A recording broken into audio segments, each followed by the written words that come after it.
Guys welcome back to my channel. আজি অন্য এটি ৰেচিপিলৈ আপোনালোক সকলোকে স্বাগতম জনাইছোঁ। আজি বনাবলৈ ওলাইছোঁ আলু আৰু পুৰৈ শাকৰ ৰেচিপি। তো ভিডিঅ'টো প্ৰথমৰ পৰা শেষলৈ চাই থাকিব। আৰু ৰেচিপিটো বনাবৰ কাৰণে ফাৰ্ষ্ট টাইম আলুখিনি বইল কৰি লৈছোঁ। 3টা ডাঙৰ চাইজৰ পিঁয়াজ মিহিকৈ কাটি লৈছোঁ। নহৰু আৰু জলকীয়াকেইটা ফালি লৈছোঁ।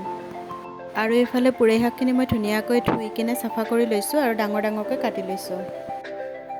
এইটো কেৰাহীত পটল ভাজিছিলোঁ, তো তেল অলপ ৰৈছিলে, সেইখিনি তেলতে বনাম।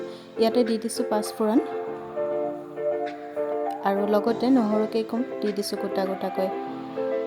অলপমান ভজা যাব দিম। আৰু এতিয়া দি দিছোঁ পিঁয়াজ। পিঁয়াজ মই 3টা ব্যৱহাৰ কৰিছোঁ, মিহি মিহিকৈ কাটি লৈছোঁ। পিঁয়াজখিনি জাষ্ট অলপমান টাইম ভাজি ল'ম।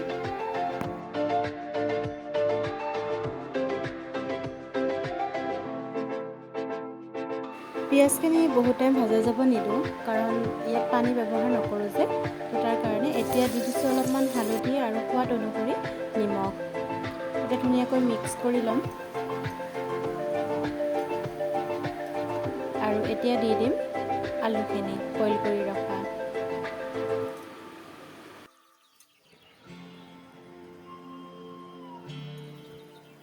এতিয়া ধুনীয়াকৈ মিক্স কৰি ল'ম। আৰু এই ৰেচিপিটো বনাওঁতে মিডিয়াম টু ল' ফ্লেমত ৰাখিব লাগে গেছটো।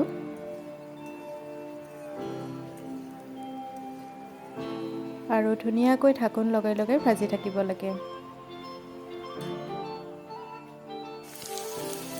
এতিয়া অলপ দি দিছোঁ ৰেড চিলি পাউডাৰ।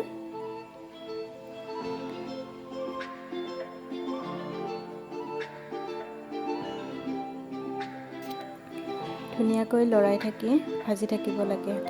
মাজে মাজে ঢাকোন লগাই লগাই আকৌ চাই আছোঁ। কিন্তু এই ৰেচিপিটো সঁচাই কিন্তু খাবলৈ বহুত টেষ্টি লাগিছিলে।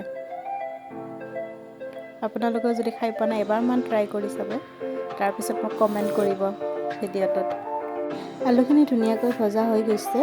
এতিয়া দি দিম ইয়াতে শাকখিনি। আৰু শাকখিনি দিওঁতে গেছটো হাই ফ্লেমত ৰাখিব। এতিয়া ধুনীয়াকৈ মিক্স কৰি ল'ম।